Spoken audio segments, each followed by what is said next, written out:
Au nom du Père et du Fils et du Saint-Esprit, ainsi soit-il. Notre Père qui êtes aux cieux, que votre nom soit sanctifié, que votre règne arrive, que votre volonté soit faite sur la terre comme au ciel. Donnez-nous aujourd'hui notre pain de chaque jour. Pardonnez-nous nos offenses, comme nous pardonnons à ceux qui nous ont offensés.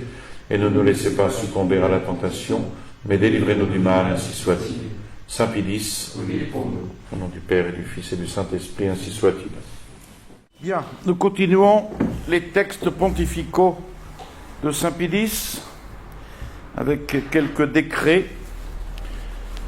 Tout d'abord, une lettre au docteur François Hermann, président du prochain congrès des catholiques allemands à Essen, du 2 août 1906. Alors je prends simplement ce qui est le plus intéressant. Il exprime d'abord comment, le pape exprime comment d'abord il est plein d'espoir dans leur foi et leur expérience, sachant la constance et la vivacité de la foi des catholiques allemands. Et Saint Pilice voit dans ce congrès une occasion d'accroissement de bien pour la religion.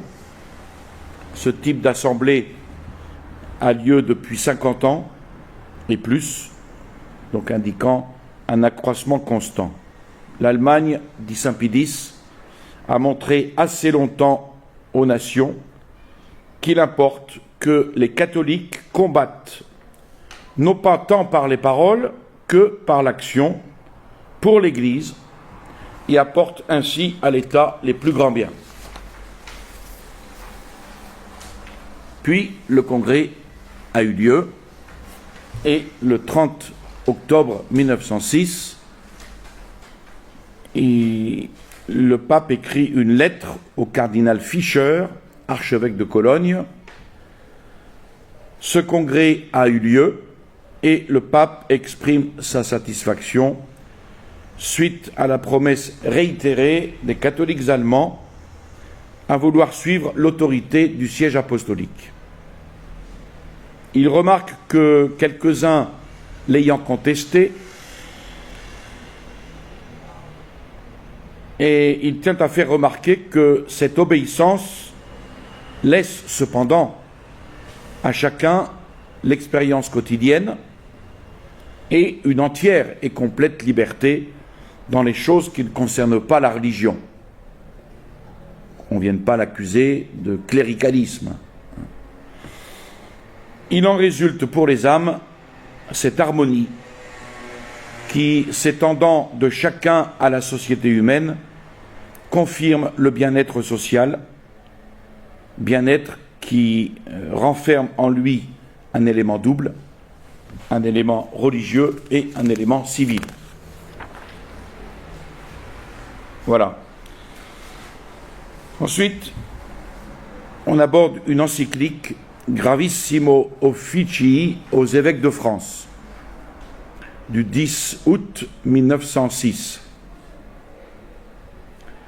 Saint Pilice explique qu'il avait indiqué, après la promulgation de la loi de rupture entre la République française et l'Église, ce qui lui paraissait devoir être fait pour défendre et conserver la religion en France.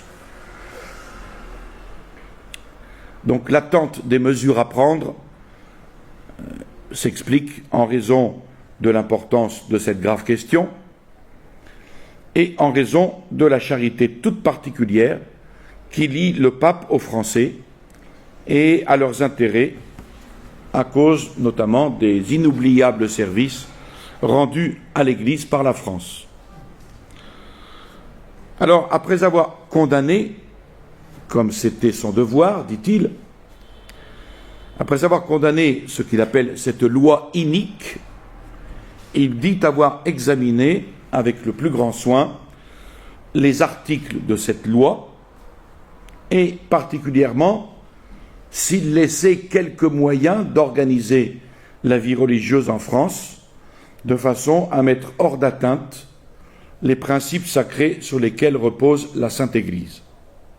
Et dans ce but, il dit avoir cru bon de prendre l'avis de l'épiscopat réuni et de fixer les points de leur délibération. Alors maintenant, connaissant leur manière de voir et celle des cardinaux, et puis après avoir mûrement réfléchi et imploré le Père des Lumières, Saint Pie veut pleinement confirmer de son autorité apostolique la délibération presque anonyme de leur assemblée. C'est pourquoi il décrète que les associations cultuelles, telles que la loi les impose, ne peuvent absolument pas être formées sans violer les droits sacrés qui tiennent à la vie elle-même de l'Église. Et il dit que sa conscience lui défend d'approuver ces associations, et donc lui pourrait paraître opportun d'examiner s'il est licite d'essayer à leur place quelque autre genre d'association, à la fois légale et canonique, et préserver ainsi les catholiques de France de graves complications qui les menacent. Mais une telle éventualité restant incertaine, la loi restant telle qu'elle, il déclare qu'il n'est point permis d'essayer cet autre genre d'association tant qu'il ne constatera pas d'une façon certaine et légale que la divine constitution de l'Église et les droits immuables du pontife romain et des évêques, comme leur autorité sur les biens nécessaires à l'Église, particulièrement sur les édifices sacrés, seront irrévocablement dans les dites associations en pleine sécurité. Et vouloir le contraire, dit-il, ce serait trahir la sainteté de sa charge et ce serait amener la perte de l'Église de France. Donc Saint Pie dit aux évêques de France: mettez-vous à l'œuvre, prenez tous les moyens que le droit reconnaît à tous les citoyens pour disposer et organiser le culte religieux. Prenez courageusement ce fardeau, confiez tout le reste à la bonté prévoyante de Dieu, dont le secours, au moment voulu, ne manquera pas à la France. Alors, il prévoit aussi les récriminations des ennemis de l'Église contre son décret et ses ordres. Quelles sont-elles, ces récriminations?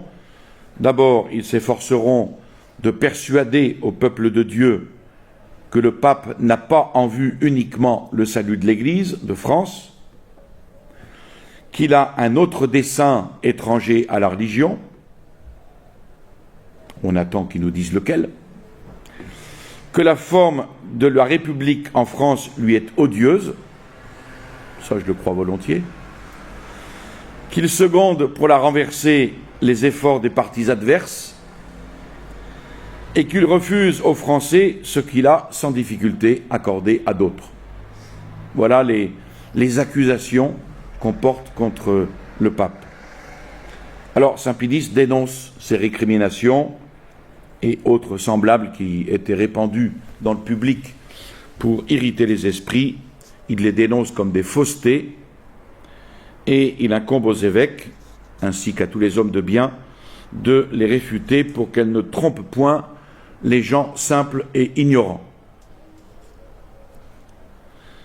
En ce qui concerne l'accusation spéciale contre l'Église d'avoir été, ailleurs qu'en France, plus accommodante dans un cas semblable, les évêques de France doivent bien expliquer que l'Église en a agi de la sorte parce que toutes différentes étaient les situations et parce que surtout les divines attributions de la hiérarchie étaient dans une certaine mesure sauvegardées, ce que n'était pas le cas en France. Si un État quelconque s'est séparé de l'Église en laissant à celle-ci la ressource de la liberté commune à tous et la libre disposition de ses biens, il a sans doute, et à plus d'un titre, agi injustement, puisqu'il s'est séparé de l'Église, mais on ne saurait pourtant dire qu'il ait fait à l'Église une situation entièrement intolérable. Ce qui n'est pas le cas de la France, où la situation a été intolérable. Il en est tout autrement, dit saint Pie X, aujourd'hui en France. Les fabricateurs de cette loi injuste ont voulu en faire une loi non pas de séparation, mais d'oppression. Donc la loi de séparation de l'Église et de l'État en France, c'est une loi d'oppression. Ainsi, ils affirmaient leur désir de paix. Peace and love, c'est toujours le même refrain. Ils promettaient l'entente et ils font à la religion une guerre atroce, qui est le principe de la laïcité. La laïcité, c'est la guerre à l'Église. Ils jettent le brandon des discordes les plus violentes. Ils poussent ainsi les citoyens les uns contre les autres au grand détriment de la chose publique elle-même. Et évidemment, ils vont s'ingénier sûrement à rejeter la faute de ce conflit et les maux qui en sont la conséquence sur le pape. Mais quiconque examine loyalement les faits saura reconnaître que si le pape mérite le moindre reproche. En effet, saint Pie X a supporté patiemment, par amour, pour ce qu'il appelle la chère nation française, injustice sur injustice. Il est donc finalement mis en demeure de franchir les saintes et dernières limites de son devoir, et il déclare ne pouvoir les franchir. Il saura reconnaître également, si plutôt la faute appartient tout entière à ceux qui, en haine du non catholique, sont allés jusqu'à de telles extrémités. Et il affirme alors que si les catholiques de France veulent vraiment témoigner leur soumission et leur dévouement au pape, ils doivent lutter pour l'Église, selon les avertissements qu'il leur a déjà donnés, c'est-à-dire avec persévérance, avec énergie, sans agir toutefois d'une façon séditieuse et violente. Ce n'est point par la violence, mais par la fermeté qu'ils arriveront, en s'enfermant dans leur bon droit, comme dans une citadelle, à briser l'obstination de leurs ennemis. Leurs efforts aux catholiques seront inutiles également s'ils ne s'unissent pas dans une parfaite entente pour la défense de la religion. Donc saint Pie X leur dit « Vous connaissez notre verdict au sujet de cette loi injuste, néfaste, conformez-vous-y de plein cœur à ce verdict, et quel qu'ait été jusqu'à présent durant la discussion les avis des uns et des autres, que nul ne se permette de blesser qui que ce soit, sous prétexte que sa manière de voir était la meilleure. Ce que peuvent l'entente des volontés et l'union des forces, qu'ils l'apprennent de leurs adversaires. C'est vrai que cette entente des volontés, cette union des forces est toujours plus grande chez les adversaires que chez nous les catholiques. De même que ces adversaires ont pu imposer à la nation le stigmate de cette loi criminelle, ainsi les catholiques, par leur entente, peuvent l'effacer et le faire disparaître. Donc il insiste sur cette union des catholiques avec les évêques et le pape pour la cause de la religion. Non pas pour une autre cause, mais pour la cause de la religion. Et cette union s'adresse à tous ceux qui veulent défendre de toute leur force les intérêts suprêmes de la patrie. Puisque défendre l'Église, eh bien, c'est défendre l'ordre social. S'ils travaillent comme ils le doivent, unis entre eux, loin de désespérer du salut de l'Église de France, il est à espérer au contraire que bientôt elle sera rehaussée à sa dignité et à sa prospérité première.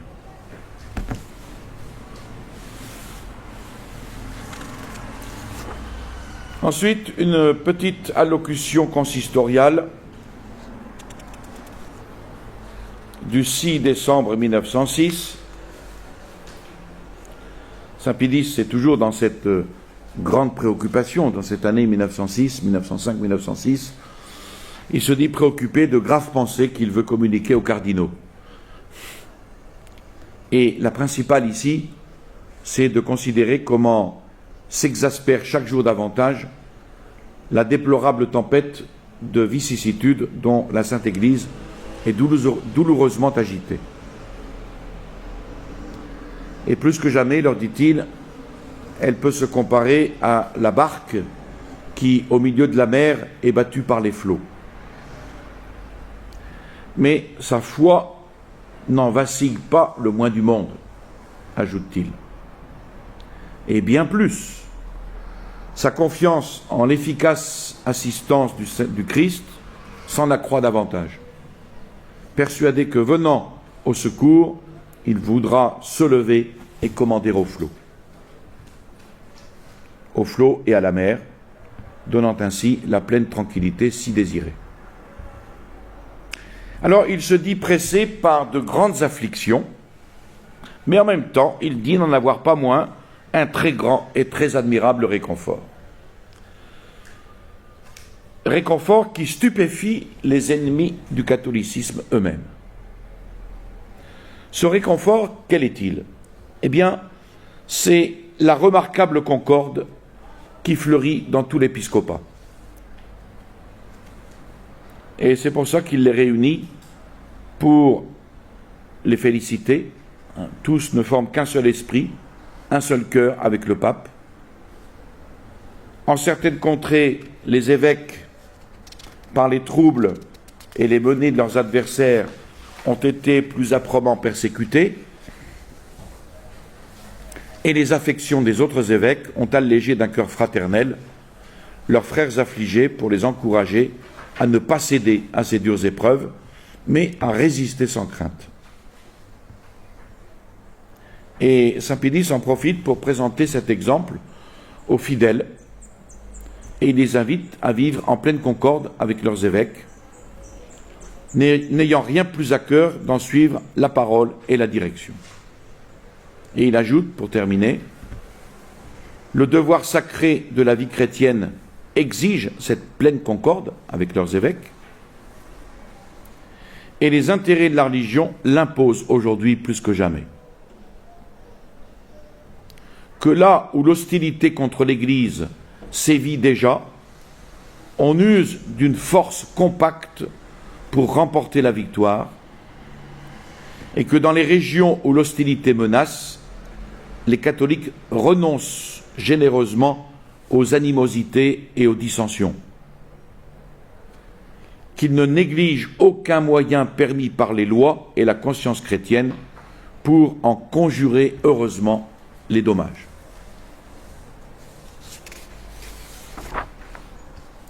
Et le dernier texte que nous voyons aujourd'hui sur un tout autre sujet, très intéressant, c'est un décret de la Sacrée Congrégation du Concile, approuvé par le pape évidemment, sur la réception quotidienne de la Sainte Eucharistie. On revient un petit peu en arrière dans les décrets, puisque ces décrets, dans les actes de Saint Pédis, il y a les actes et ensuite il y a des décrets par ordre de date. Donc ce décret est du 20 décembre 1905. Il se bat d'abord sur le Concile de Trente. Le Concile de Trente, ayant en vue les trésors ineffables de grâce que les fidèles retirent de la réception de la très sainte Eucharistie, le Concile de Trente dit ceci, dans sa session 22, « Le très saint Concile souhaiterait qu'à chaque messe, les fidèles qui y assistent ne se contentent pas de communier spirituellement, mais reçoivent encore réellement le sacrement eucharistique. » Alors, ces paroles, dit saint Pédis dans ce décret, montrent assez clairement combien l'Église désire que tous les fidèles s'approchent chaque jour de ce banquet céleste et en retirent des effets plus abondants de sanctification. Souhaits qui sont conformes d'ailleurs au désir qui animait notre Seigneur lorsqu'il institua la Sainte Eucharistie. Il a en effet insisté lui-même à plusieurs reprises et en termes suffisamment clairs sur la nécessité de se nourrir souvent de sa chair et de boire son sang, particulièrement lorsqu'il dit en Saint Jean au chapitre 6 « Ceci est le pain descendu du ciel, ce n'est pas comme la manne que vos pères ont mangée dans le désert, après quoi ils sont morts, celui qui mange ce pain vivra éternellement. » Donc par cette comparaison de la nourriture angélique avec le pain et la manne, les disciples pouvaient comprendre très facilement que le pain étant la nourriture quotidienne du corps et la manne ayant été l'aliment quotidien des Hébreux dans le désert, de la même façon, l'âme chrétienne pourrait se nourrir chaque jour du pain céleste et en recevoir un grand réconfort. De plus, quand il nous ordonne de demander dans l'oraison dominicale de notre Père notre pain quotidien, là, il faut entendre non pas tant le pain matériel que le pain eucharistique qui doit être reçu chaque jour. Or, Jésus-Christ et l'Église désirent en effet que tous les fidèles s'approchent chaque jour du banquet sacré, surtout afin qu'étant unis à Dieu par ce sacrement, premièrement, ils en reçoivent la force de réprimer leurs passions. Deuxièmement, ils s'y purifient des fautes légères qui peuvent se présenter chaque jour. Et troisièmement, qu'ils puissent éviter les fautes graves auxquelles est exposée la fragilité humaine. Donc 3 grands bénéfices pour l'âme: la force, la purification de nos péchés véniels et éviter les fautes graves. Ce n'est donc pas principalement pour rendre gloire à Dieu, ni comme une sorte de faveur et de récompense pour les vertus de ceux qui s'en approchent. Et c'est pourquoi le Concile de Trente appelle l'Eucharistie l'antidote qui nous délivre des fautes quotidiennes et nous préserve des péchés mortels. Donc celui qui a une propension à tomber peut-être dans des fautes graves, il est certain que le sacrement de l'Eucharistie est le meilleur moyen pour s'en préserver. Les premiers chrétiens, qui comprenaient très bien cette volonté divine, accouraient chaque jour à ce banquet de vie et de force. Comme on lit dans les Actes des Apôtres, ils persévéraient dans la doctrine des apôtres, dans la communion de la fraction du pain. Et la même chose a eu lieu dans les siècles suivants, et au grand profit de la perfection et de la sainteté des âmes. Mais la piété s'étant affaiblie, et plus tard surtout le venin du jansénisme s'étant répandu partout, on commença donc à discuter sur les dispositions qu'il fallait apporter pour s'approcher de la communion fréquente et quotidienne, et c'était acquis en réclamerait comme nécessaire de plus grandes et de plus difficiles dispositions. Et il en résulta finalement que très peu de personnes furent jugées dignes de recevoir chaque jour la Sainte Eucharistie et de puiser dans ce sacrement si salutaire des effets plus abondants. Intéressant de voir d'ailleurs dans la vie de Monseigneur de Belzunce sa lutte tenace contre le jansénisme. Les autres devaient se contenter de communier une fois par an, ou tous les mois, ou tout au plus chaque semaine. On en vint même à une sévérité telle que des catégories entières de personnes, comme par exemple les marchands ou les gens mariés, furent exclus de la fréquentation de la Sainte Table, comme si le mariage était un péché.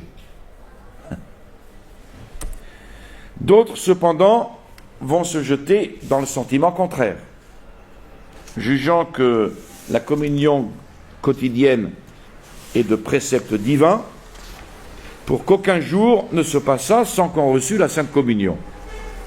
Et ils étaient d'avis, entre autres choses, contraires à la coutume de l'Église, qu'il fallait recevoir la Sainte Eucharistie, même le vendredi saint. Et il l'a distribué ce jour-là. Alors, l'Église a permis ensuite la communion le vendredi saint, mais à cette époque-là, non. Dans un décret cum ad aores du 12 février 1679, donc c'est toute cette période du jansénisme, Monseigneur de Belzunce, c'était à cette période-là, puisqu'il a été presque 50 ans évêque de Marseille, donc il a dû lutter contre le jansénisme, donc c'est la période janséniste. Dans un décret cum ad aores, approuvé par Innocent XI, des erreurs de ce genre furent condamnées et les abus réprimés, déclarant en même temps que toutes les classes de personnes, y compris les marchands et les gens mariés, pouvaient être admises à la communion fréquente, suivant la piété de chacun et le jugement du confesseur.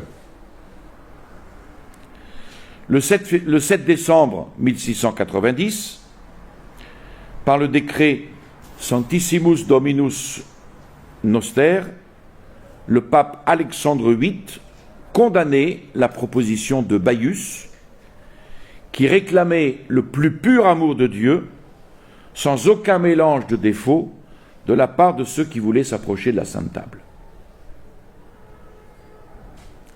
Toutefois, le venin du jansénisme, qui s'était introduit même parmi les bons sous prétexte d'honneur et de vénération due à l'Eucharistie, ne disparut pas complètement.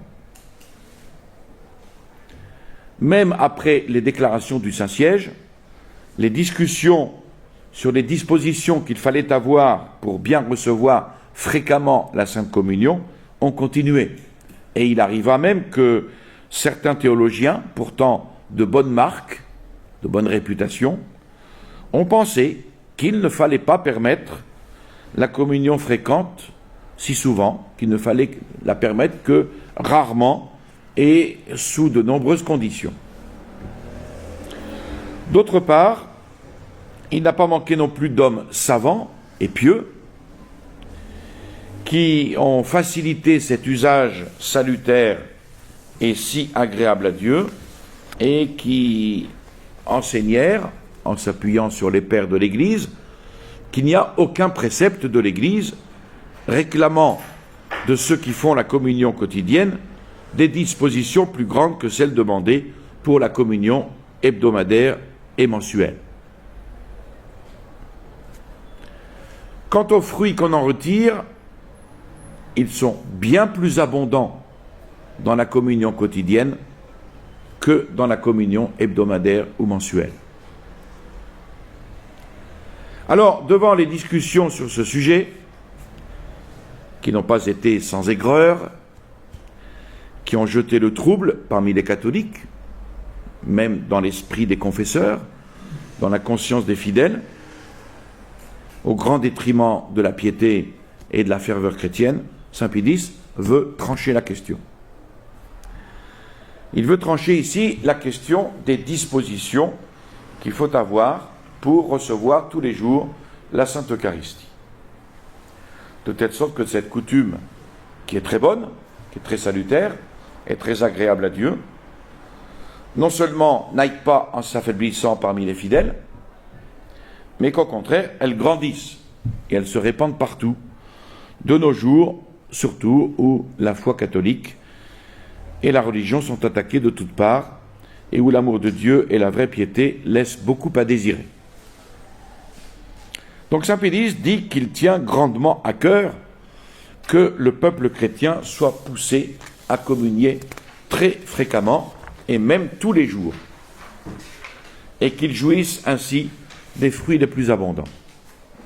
C'est pour cela que la sacrée congrégation du Concile, dans cette perspective de Saint Pie X, après une séance générale, le 16 décembre 1905, a établi et décrété ce qui suit.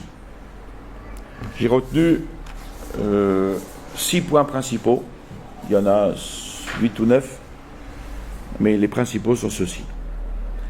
Premièrement, la communion fréquente et quotidienne, étant souverainement désirée par notre Seigneur Jésus-Christ et par l'Église catholique, doit être rendue accessible à tous les fidèles de quelque classe et de quelque condition qu'ils soient, en sorte que nul, s'il est en état de grâce, et s'il s'approche de la Sainte Table avec une intention droite, ne puisse en être écarté. Donc vous voyez ici, les 2 conditions que met Saint Pie X, c'est l'état de grâce et l'intention droite. Alors ensuite, le deuxième point explicite ce qu'est l'intention droite.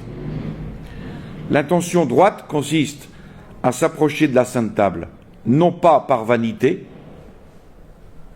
ça pouvait exister, aujourd'hui je ne pense pas que ça n'existe plus, mais ça pouvait exister autrefois, le maire du village par exemple, pour se montrer, il allait communier, vous voyez, peut-être dans les périodes des élections,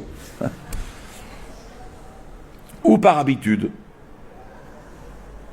par routine, ou pour des raisons humaines. On peut mettre aussi là-dedans vanité, raison humaine.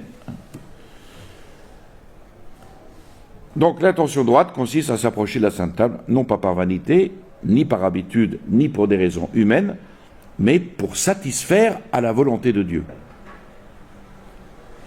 Pour s'unir plus intimement à lui par la charité, et grâce à ce remède, combattre ses défauts et ses infirmités.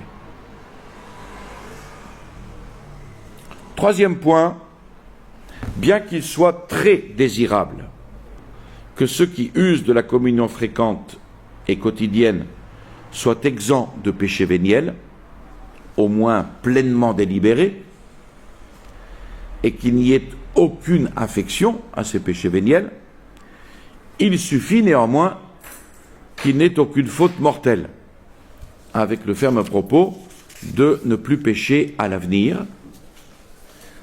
Étant donné ce ferme propos sincère de l'âme, il n'est pas possible que ceux qui communient chaque jour ne se corrigent pas également des péchés véniels et peu à peu de leur affection à ces péchés. Ce troisième point est important parce que les âmes peut-être certainement délicates pourraient dire je ne peux pas m'approcher de la communion parce que j'ai des péchés véniels. C'est vrai qu'il ne faut pas avoir d'affection aux péchés véniels, mais comme il le dit, il suffit néanmoins qu'il n'ait aucune faute mortelle. Quatrième point, quoique les sacrements de la nouvelle loi, c'est-à-dire la nouvelle alliance, produisent leur effet ex opere operato, c'est-à-dire par eux-mêmes, cet effet, néanmoins, est d'autant plus grand que les dispositions de ceux qui les reçoivent sont plus parfaites. Évidemment, si vous communiez avec des dispositions parfaites, eh bien, l'effet sera plus grand en vous. Il faut donc veiller à faire précéder la Sainte Communion d'une préparation diligente et à la faire suivre d'une action de grâce convenable, suivant les forces, la condition, les devoirs de chacun. Alors ici, la condition et les devoirs de chacun, je viens à la messe à 7h15, je dois reprendre le travail à 8h, je ne peux pas passer un quart d'heure d'action de grâce dans la chapelle. Ça, c'est pour ça qu'il l'ajoute, suivant les forces, la condition et le devoir de chacun. Cinquième point, afin que la communion fréquente et quotidienne se fasse avec plus de prudence et un plus grand mérite, il importe de demander conseil à son confesseur. que les confesseurs se gardent cependant, de priver de la communion fréquente et quotidienne une personne qui est en état de grâce et qui s'en approche avec une intention droite. Et enfin, 6e point, comme il est évident que la communion fréquente et quotidienne augmente l'union avec Jésus-Christ, comme il est évident que cette communion fréquente alimente avec plus de force la vie spirituelle, comme il est évident que cette communion embellit l'âme des plus abondantes vertus et nous donne un gage encore plus ferme de la vie éternelle, eh bien ça s'adresse à nous, les curés, les confesseurs et les prédicateurs devront exhorter le peuple chrétien à cette pratique si pieuse et si salutaire, ce que je fais aujourd'hui. Et à tous ceux qui m'écoutent, eh bien, qu'ils en prennent de la graine, parce qu'il y a vraiment peu de gens qui communient chaque jour. Et c'est fort regrettable. Je vous salue Marie, pleine de grâce, le Seigneur est avec vous. Vous êtes bénie entre toutes les femmes, et Jésus, le fruit de vos entrailles, est béni. Sainte Marie, Mère de Dieu, priez pour nous pauvres pécheurs, maintenant et à l'heure de notre mort, ainsi soit-il. Au nom du Père et du Fils et du Saint-Esprit, ainsi soit-il.